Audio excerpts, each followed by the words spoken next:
Hello friends, welcome to all advocate academy की इस भाग में आप सभी का स्वागत है। मैं हूं अविनाश कुमार। आज हम लोग बात करने वाले फॉर्म डेस्क ऑफ चेयरमैन।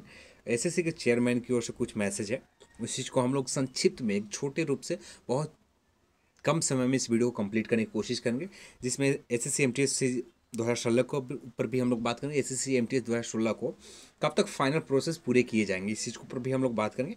और साथ में हम लोग बात करेंगे एसएससी सीजीएल 2017 के ऊपर भी हम लोग जानेंगे। एसएससी सीजीएल 2017 कब तक पूरे किए जाएंगे। ये मैसेज इस आप पढ़ना चाहें तो इस चीज़ को पढ़ सकते हैं। इसका लिंक आपको ssc.nic.in पर मिल जाएंगे, वहाँ पर आप पढ़ सकते हैं। तो यहाँ पर बेसिक तो आप फर्स्ट पॉइंट में कुछ बेसिक चीज़ बताई है एसएससी के ऊपर। सेकंड पॉइंट में आपको कुछ न्यूज़ चैनल पर फोकस की गई थी इस चीज़ के ऊपर, एसएससी सीजीएल 2016 और सीएचएस 2015 के ऊपर। आपने उस वीडियो को देखा भी होगा, एनडीटीवी का रिपोर्ट था जिसमें एसएससी सीजीएल, सीएचएसएल, रेलवे, बहुत सारी चीज़ों के ऊपर फोकस की गई थी। उसी के ऊपर चेयरमैन ने बताना चाहा, ठीक है। तो यहाँ पर बात की। और सेकंड चीज़ यहाँ पर सेकंड 4 पॉइंट में बताया गया है कि बहुत सारे ऐसे एग्जाम हैं जो नॉन मैंडेटरी थे, जो नॉन मैंडेटरी, जो अनिवार्य नहीं था। एसएससी ने उस एग्ज़ाम को भी कंडक्ट करवाई, जिसे कंडक्ट करवानी पड़ी। जैसे recruitment constable executive and Delhi police का रिक्रूटमेंट 2016, रिक्रूटमेंट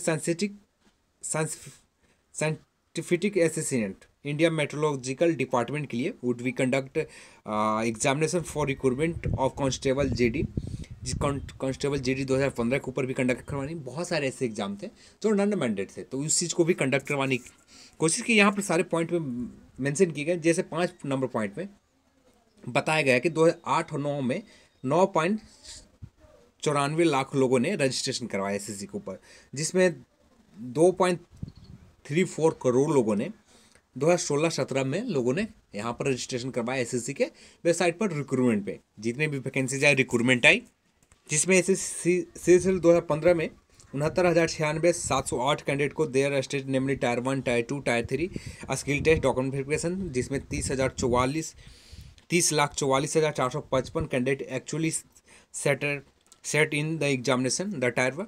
यहाँ पर बेसिक चीज़ बताया गया है, तो यहाँ पर इस चीज़ को आप पढ़ लीजिएगा, क्योंकि इस वीडियो बहुत ज़्यादा लंबी चली जाएगी यदि पूरी तरह से डिस्कस किया जाए हर पॉइंट के ऊपर। तो यहाँ पर नॉर्मल सीधी भाषा में हम लोग बात करें तो नॉर्मली यहाँ पर कुछ दिन पहले जो न्यूज़ चैनल पर आपने एनडीटीवी के ऊपर देखा था, उसी चीज़ के ऊपर यहाँ पर बताना चाहे एसएससी के चेयरमैन ने। बहुत सारी चीज़ों को लिया, उसमें कितने समय लगे एग्जैक्ट उस चीज़ के ऊपर। एग्ज़ाम फॉर्म भरने के बाद फॉर्म भरा गया, जब एग्ज़ाम स्टार्ट हुआ, एग्ज़ाम में स्टार्ट होने के बाद कितने समय लगे पूरे प्रोसेस पूरे करने, टायर 1, टायर 2, डॉक्यूमेंट वेरिफिकेशन, जितने भी चीज़ प्रोसेस है, सारे प्रोसेस पूरे करने में कितने समय लगे। तो ये सारी चीज़ जितने भी है कंडक्ट करवाई गई एसएससी की ओर से, ये सारी डिटेल है। जैसे 6 मंथ में special recruitment driver person with disability to the first MTS examination 2015 के ऊपर जो भी कंडक्ट करवाई गई एग्ज़ाम से लेकर अभी तक कितने समय लगे, ये बताने की कोशिश किया एसएससी ने। इतने समय में ये जो एग्जामिनेशन इन्होंने कंडक्ट करवाया ये पूरा किए गए हैं, ठीक है। अब हम लोग बात कर लेते हैं मेन चीज़ के ऊपर, जिस चीज़ के ऊपर हम लोग बात करने वाले हैं।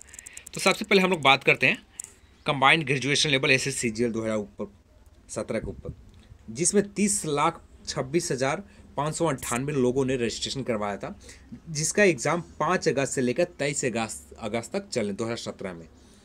और जिसका फाइनल प्रोसेस टायर 2 एग्ज़ाम होने के बाद, टायर 3 एग्ज़ाम डिस्क्रिप्टिव पेपर होने के बाद डॉक्यूमेंट वेरिफिकेशन को लेकर तो यहाँ पर बताया गया है, ठीक है। सारी चीज़ें लेने के बाद 31 जुलाई 2018 तक पूरा करने की कोशिश करेगा एसएससी, सिर्फ संभावित है, ठीक है। तो कोशिश यानी 31 जुलाई, तो ज़्यादा समय नहीं लिया जाएगा। यहाँ पर कोशिश कर लिया जाएगा कि आपको 31 जुलाई 2018 तक पूरी तरह से आपको कंप्लीट कर दिया जाए। डॉक्यूमेंट वेरिफिकेशन सारे फाइनली सारी चीज़ आपके आ जाए 8,089 कैंडिडेट का, ठीक है।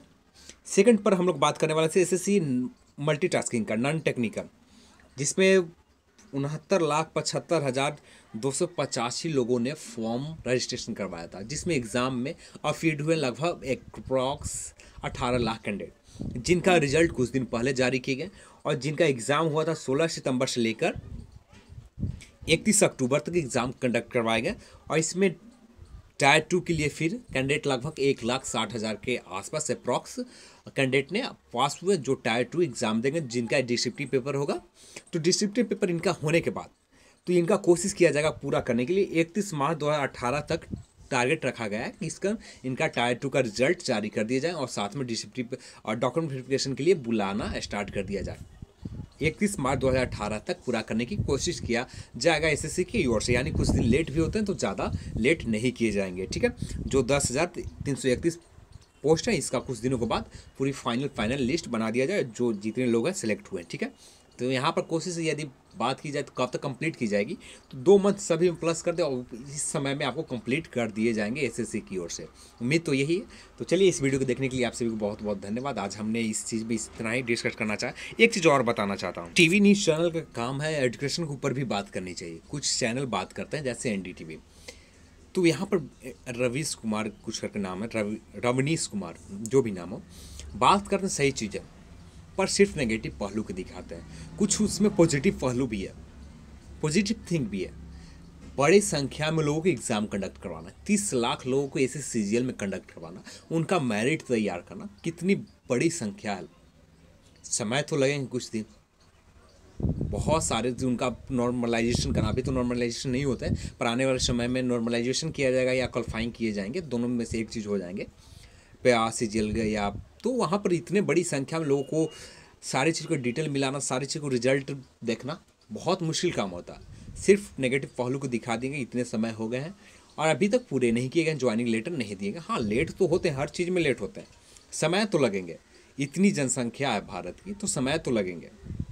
इतने युवाएँ हैं, बहुत सारे, बहुत ज़्यादा लोग प्रिपरेशन कर रहे हैं यहाँ पर। किसी फॉर्म, जब किसी चीज़ का फॉर्म आता है, मिनिमम उस पर नॉर्मली आज के समय में बात की जाए, यदि उसमें सारे लोग एलिजिबल हो जाते हैं, एजुकेशन क्वालिफिकेशन, यदि सीजीएल चाहे ऐसे CMTS, उसमें मैक्सिमम लोग एलिजिबल हो रहते हैं। उसमें कोई क्राइटेरिया नहीं है कि ये लोग एलिजिबल नहीं हो सकते, उसमें क्राइटेरिया कुछ नहीं है। तो वहाँ पर मैक्सिमम लोग फॉर्म भरते हैं, जितने लोग होते हैं सभी लोग फॉर्म भरते हैं और सभी लोगों ने मैक्सिमम लोग एग्ज़ाम भी देते हैं। कुछ लोग को छोड़कर, किसी वजह से एग्ज़ाम नहीं दे पाए, कुछ लोग छोड़, मैक्सिमम लोग एग्ज़ाम देते हैं। यानी आने वाले समय में वो दिन बहुत कम समय में आपको देखने को मिलेगा कि 1 करोड़ लोगों ने फॉर्म भरा, किसी चीज़ में रजिस्ट्रेशन करवाया।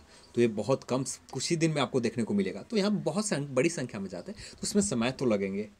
तो यही सिर्फ बताना चाहा कि एनडीटीवी काम सही है, काम नहीं मैं नहीं कह रहा हूँ कि गलत है, बहुत बेहतर काम करी है एनडीटीवी, पर सिर्फ नेगेटिव पहलू के नहीं, पॉजिटिव थिंग को भी दिखानी चाहिए। पॉजिटिव उसमें क्या है, इस चीज़ को भी बात करनी चाहिए। तो चलिए, इस वीडियो को देखने के लिए आप सभी को बहुत बहुत धन्यवाद। तो आज हमने कुछ चीज़ों पर डिस्कस की और क्वेश्चन चेयरमैन की बात था, तो यहाँ पर हम लोगों ने इस चीज़ के ऊपर बात की। तो इस वीडियो को देखने के लिए आप सभी को बहुत बहुत धन्यवाद। जय हिंद, जय भारत।